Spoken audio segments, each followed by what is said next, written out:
Okay, so today we have another patch to talk about and a little bit of a teaser of something big that hopefully will be coming pretty soon. Let's talk about patch 10.08 and what is coming back. So, it is the 5-year anniversary of Valorant. So, for Valorant's 5th anniversary, they're bringing back some of the Episode 1 music in patches 10.08 and 09.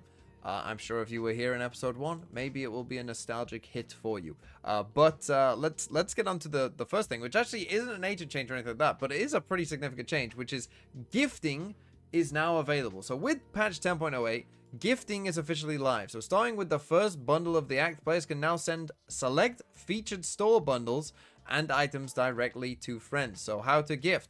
You navigate to the store, open the details page for the featured bundle or item, click the gift button in the bottom right corner, select your recipient, restrictions apply, choose to gift the full bundle or individual items and send your gift. Your recipient will be prompted to accept or decline the gift the next time they log into Valorant.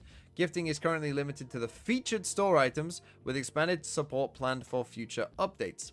So right now you can't just, because obviously one thing, and I just talked to Shio about this on a Cosmic Divide, is that, you could have multiple accounts to try and find the skins that you want, basically increase the chances of getting a good skin and gift it to your, main account. That's one way you could do it. But for right now, that isn't the case. Right now, at least, it's just the featured store bundles that, you could buy, anyway.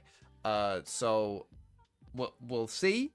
What that looks like. I'm sure for some people this will be quite nice, right? Like it might be a nice thing to do.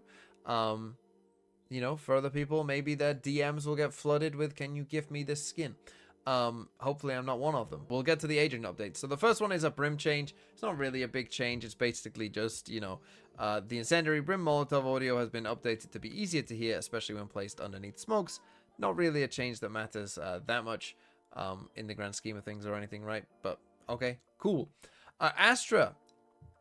This is a part of our ongoing efforts to reduce ability power creep. Most non-ultimate concussives are 3.5 seconds, so we're changing the Nova Pulse to match the typical duration. So the Nova Pulse went from 4 to 3.5 seconds. Now, I'm just going to ask literally anyone in the chat. Did anyone know in the comments down below that the Nova Pulse was longer than most stuns?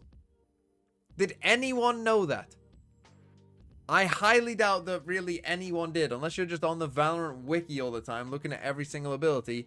I'm sure most people didn't even know that. Now, the thing is, I think that this is a bad change. Even though I understand why they've changed it, I actually think that you should be rewarded with a longer stun for a Nova Pulse than you are with other stuns, because it is more difficult to stun someone with a Nova Pulse than it is with other stuns, right? If they said, oh, we're making it the same duration, but we're making, the time instant that the Nova Pulse goes off, or the time that you place down a star to Nova Pulse be much lower or whatever, then I might be like, okay. But the thing is, it's much easier to hit a Neon Stun or a Breach Stun on someone than it is a Nova Pulse, right? If someone gets revealed by a drone, oh, Breach Stun, stunned, right? No, Neon Stun, stunned. Astra, hold on. Let me cross my legs, place a star, then hit the stun button.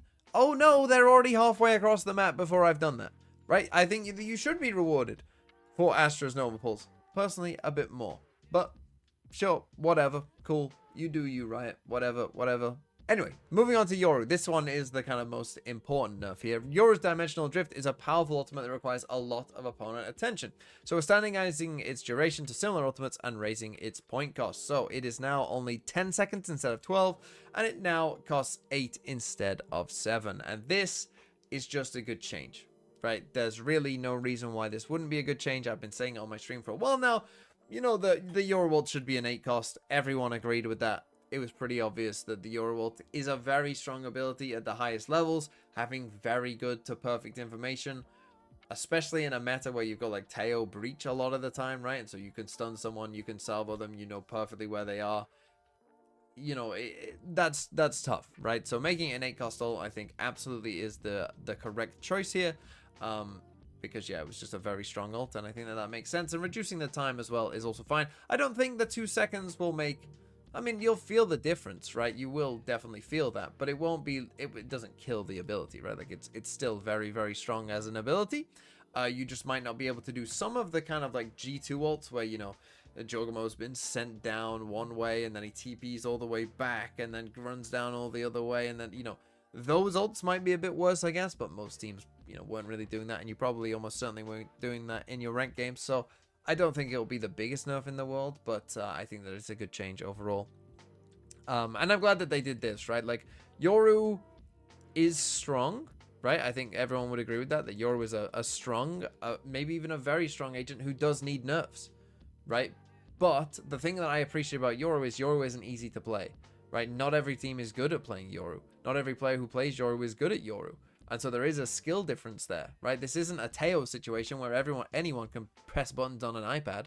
You know, Yoru does take, I think, you know, quite a bit of mastery to be good at. And so personally, I kind of like Yoru being in the meta for that reason. Now, bug fixes. I don't normally go into bug fixes, but there was one that in particular I thought was quite funny that it's happening right now.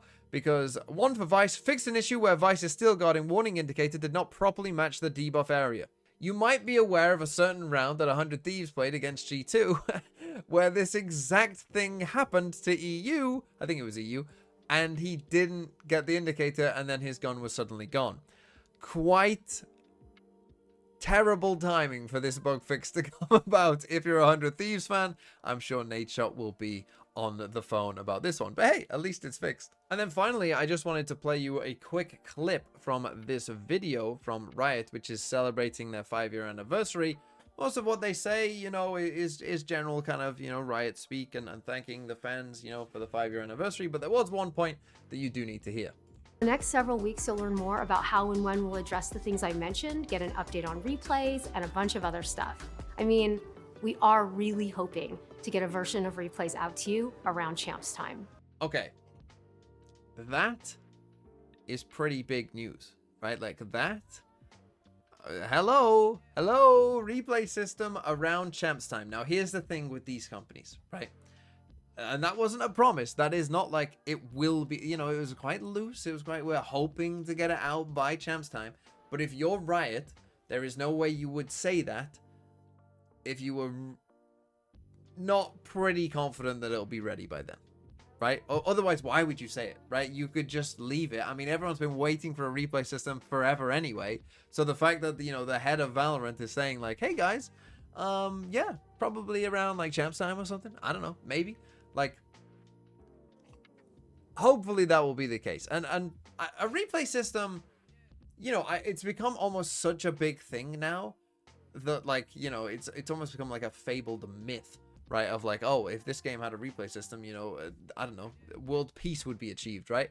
That's not going to be the case, right? Like the game will, you know, still mostly be the same for most people. Probably it will help me, right? Like for people like me, it will be a big deal because I can, you know, change fundamentally the way that, you know, I hopefully make content and can, you know, go dive in on a player and how they play a certain agent and stuff like that, you know, in very specific spots rather than having to look at a map. So maybe for my channel it might be a big deal, and hopefully that does mean that, you know, we truly will get you know, a replay system by Champs, because now our expectations have been set.